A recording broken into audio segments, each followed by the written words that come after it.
gumaachaa arra gahe. Hayyoota dhibbaan lakkaa'aman warra seenaa Oromoo fi Oromiyaa qalama dhiigaatiin barreessanii fi gootota kitila warreen lafee isaaniitiin daangaa Oromiyaa Harargee hanga Wallaggaa Walloo hanga Booranaatti tiisanii dhaloota kanaan gahanis hedduu nuuf oomisheeti jira. Namni abbaan kufee ilmaan keessaa bahaa akkuma jaamu akkuma kaleessaa arraas ilmaan isii daangaa fi seenaa harmee Oromiyaa tiisanii amaanaa abboota isaaniirraa dhaalan dhaloota boodaa dhaalchisuuf warreen halkanii guyyaa dhamaa jiranis qalamni barreesse hin fixu.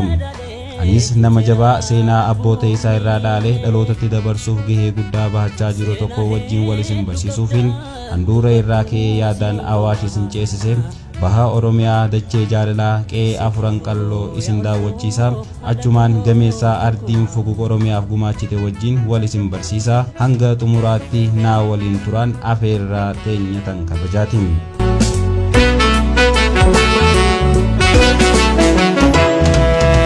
Bila inyaachifte kan dheebote obofta ija tokko laalte hundaa simata kan daaree uffiste dhabaa diroomsita ija tokko laalte jiraachifta.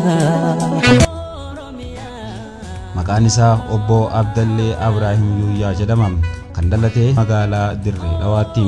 Akkuma nama kamuu jireenya isaa injifachuuf jecha umrii dargaggummaa isaatiin biyya ambaatti godaane waggoota 25 oliif biyya Awustiraaliyaa jiraachaa ture. Gootaatu goota dhalchaa akkuma jaan hayyummaa fi gootummaa ijoollummaatti abbaa isaarraa dhaaleen onneen isaa kan guutamte Abdalleen waggoota baay'eef biyya ambaa keessa jiraatus sadoo fi qananiin biyya faranjii lafaan durri isaatti awwaalamte qe'ee afuran qalloo balloo isa hin dagachiifne. Guyyaa dorgommii jireenya biyya ambaa halkan ammoo yaada harmee isaa kan tarree galee isatti duuluu fi qe'ee dhaloota isaa tan ijoollummaa isaatti keessa burraaqaa guddate yaadachaa yaadaan galaana Paasifikii qaxxaamuree ardii Afrikaa keessa marmaaraa bulaam. Duuba goonni gameessi qacaleen hayyummaa fi gamnummaan ijoollummaan keessatti habaqaalamte kun seenaa Oromoo ta'u waggoota 60maaf awwaalamtee dhihana rirmaa taate ol baasee rirma irraa hurgufee akka meeshaa amma magaalaa irraa bitamteetti tottolchee miidheessee dhaloota arraa kanatti dabarsee amaanaa laate. Gamna cinaa dhawanii dabeessaa immoo mataarra dhawanii dubbiin bakka deemtuuf qabdi gameessa tahinarraa qalbeeffadhu hawwisoo afuran qalloo tan ganamaa sanaan baanam. Asheeta dura bilchaate shimbiraatu nyaata akkuma jaan afuran qalloonis biyya dura dammaquu isiirraa kan ka'e mootummoonni gabroonfataan itti wal dabree gidiraa fi roorroo daangaa dabartee irratti gaggeesse aartistoota garii dirree irratti soora allaattii godhee kaanis biyyarraa baqachiisee dhihana qurxummii taasise. Lubbuun gaafa rabbiin jee malee roorroo namaatiif waa hin duutu. Artistoonni baay'een rabbiin lubbuu isaanii olche addunyaa irra faca'anii waggoota 50 oliif duudaa fi garaa walitti tahanii addaan fagaatanii jireenya qophummaa jiraachuu jalqaban. Gameessi rabbiin ganama ija keessaa kanneef Abdallee Abraahim dheebuu abbootiin isaa waliif qaban tan arkee qabsoo isaan Oromoo fi Oromiyaaf godhaniis yaadatee mudhii isaa hidhatee manguddoo yaadni lammii isii harka kennisiise tana handhuura biyya abbaa isaanii Finfinneetti walitti fiduuf maatii isaa dhiisee manarraa bahee imala isaa addunyaarra eegale. Awustiraaliyaa hanga Jarman, Dubaay hanga Saudi Arabiyaa, Ameerikaa hanga Kanaadaa ardii hayyoonni Oromoo keessa qubatan hunda irra naannawee hayyoota waggoota 50 oliif biyya isaanii dheebota walitti funaanee jila hawwisoo afuran qalloo godhee gara biyyaatti galche. Yeroon isaa waggaa 6 yeroo mootummaa wayyaanee kufee mootummaan Oromoo biyya qabatu sana ture. Ilmaan Oromoo galma barkumee guutanii kan utaalee sirbuu fi kan gammachuu walitti maramee boo'u jidduu kan himtee dhiiftu waliifuu hin qabdu. Ilmi Oromoo gameessi kan gudeenni qalloo bareentoo dhalche Jaal Abdallee Abraahim Yuuyyaatu akka Oromoonni kitilli kun booletti wal gahaniif haala mijjeessee ture. Artistoota yeroo san gara biyyaatti galan keessaa warreen akka Doktora Kabajaa Artist Alii Birraa fi qabsaawaa jabaa Artist Nuhoo Goobanaa dabalatee warreen gara fuula Rabbii deemanis seenaan haala kaa'u.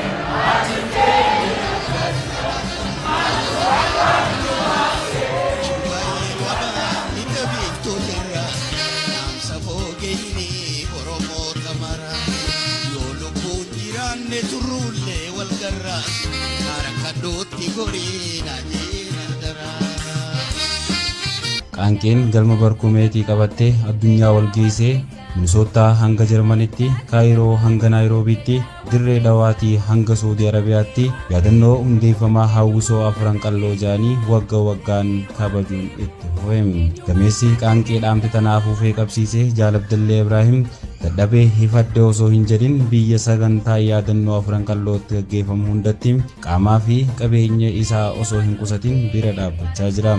Hawaasa dadammeessuu fi tokkummaa isaanii akka cimsatan jajjabeessuu irrattis gahee leencaa bahachaa kan jiru gameessi kun hawaasa Oromoo biyya Masrii ijaaruudhaa hanga badhaasa gurguddaa badhaasuttis cinaa dhaabbachuu itti fufeera.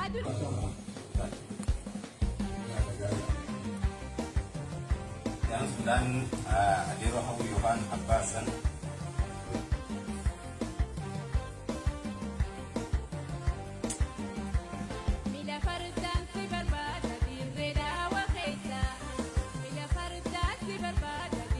Allah kana fakkaat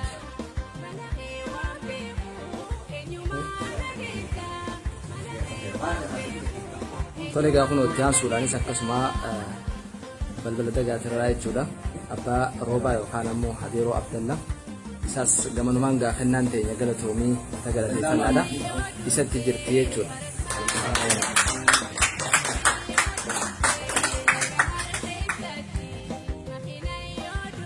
Nanga xiqqoon qabdu kanuma guddifadhu jechaaniiti jirra. Allahu Akbar. Abdallee Ibrahim galatoomii ilma keenya akka manguddoo afran qallootti uffanni ati abbootii biyyaaf jettee obboleeyyan keetiin gama abbiyyee faadhaan nuu ergite nu ga'ee uffata jannataa rabbi si haa uwwisuu gaaddisa isaa jala rabbi si haa teessisuu aboo bikki ati ajjette bishaan jannataa haa baan bikki ati teesse caffeen jannataa haa magamu arraanni kee haa mi'aawu hafuurri kee haa urgaa'u. Obboleessa biyyaa Abdallee Ibraahim yookaan hayyuu keenya Abdalleen waan afran qalloo irratti gaafa afran qalloo maqaa afran qalloo sochii afran qalloo hunda namoonni Oromoo fi uummanni keenya illee guutummaatti dabalate keessatti nama jalqaba ta'ee hawwisoo manguddoota buleeyyii hundeessitoota afran qalloo barkuma namaa sagal kanneen nuuroon gabrummaa mootummaa shororkeessitoota biyyarraa baasee biyyatti deebisee sagantaa bareedduu galma barkumeetti sagantaa guddoo shangooduu keessatti adda duree nama hangafa abbaa afran qalloo. Dhufee isin bira isinii gartee leenjii godhuu isinii walitti xiqqoo sa'aa dabarsee haala isin keessa turtan haala gartee oowwaa digirii 42 keessatti leenjii godhaa turtanii achiin gorsa gadi isiniif kannee isin birillee waa kaa'ee deemaa turte. Afran qalloo jechuun maanu eenyu yoo jennee isinii jechuu hawwisoodha. Akkasii isinii ture gaafsan isinii biraatiin miti. Isinirraa eegaltee har'aan sana bikka galtee abbootii teessanii warri bu'ee afran qalloo kanaan deemaa jiru eenyu isin. Anaa miti nama biraatiin miti.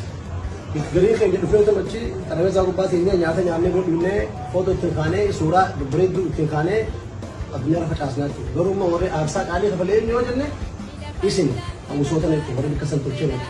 Silaa isin jiraachuu baattanii afran qalloo nama tajaajilaa fi takkaffaa san irraa hin jirtu jechuudha. So ani yeroo hunda bikka namni ilaallee ilaalaa jechuudha bikka namni ilaalle. Isin abbaa waan kanaa silaa isin jiraachuu baattee wanti takka illee hin jiru. Garuu immoo achi keessatti dagatamtan. So darbuu santu tun akka nam takkaatti annan dhaggeeffame ijoolleen tuni waa argachuu qabdi. Niin gaafadhe nama billee kan gaafadhe ijoolleen tuni waa argattee at least yookaan qooda takka kannaan kannamee jiran kan namnee fi naan jedhamu. Jennaan obboleessa sultaana bilbilee fi sultaaniin ijoollee tana nama eegannaan nama 14 nama 14 naan jedhe abaluu hin jirin itti himini kana giseen godhu hawwisoo afran qalloo Masrii qofaatii miti. Hawwisoo biyyaatiifis dabarsa kiyya kaliifaan shagadiin deemuufis ji'a jaha dura akkamitti miccoo bitee jechuudha isaaniifis. maaliif ijoollee san dagatamuu qabdu hawwisuu isaa waan taateef jechuudha mallee garagalee kana kun duraa minaaf garagalee kubbaa miillaatiis afran qalloo silaafis osoo inni as deemu jiru baadiyyaa shan dura isaanis qarshii 50 kan yaratanii maaliif jennaan afran qalloo nama irraa gutta korii dhufanii qopheesse sanirra afran qalloo guyyaa guyyaan yeroo yeedhaan deemtu dangartee yaadatamtu ta'uu qabdi hawaasa keessatti waan jiruuf ijoolleen tun namni cinaa dhaabbachuu qabaadha. Ana maal gisee gaafa godhu afran qalloo gosaatiin beeka. Afran qalloo godhu afran qalloo sochiidha institution kan inni godhu galii gisee hunda afran qalloo gosaatiin rakkisaa inni hawwadha. Hawaasa Oromoo magaalaa Naayiroobii keessa jiraatan mataa walitti qabee akka isaan wal baranii wal quba qabaataniif haala mijeessee kan ture Jaal Abdallee Ibraahim addatti ammoo kilaba kubbaa afran qalloo kan magaalaa Naayiroobiitti argamuuf ammoo gumaacha hangana hin jaamne gumaachuu miseensota kilabaatii fi walitti qabaan kilabaa dargaggoo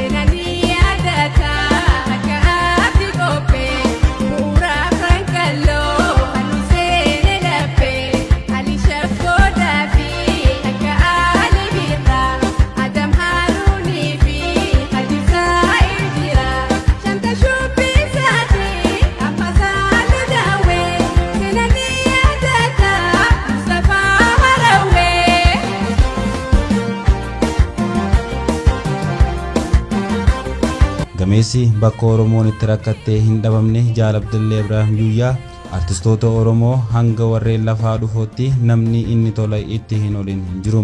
Tolli inni ilmaan Oromootiif ole daangaa dabruu irraa kan ka'e maqaa masoo ambulaansii Oromoo jedhamus dhaloonni moggaaseef warreen lubbuu dhaqqab isaan jaanii fi warri abbaa miskiinaa isaan ja'us kumaa fi kitilaam.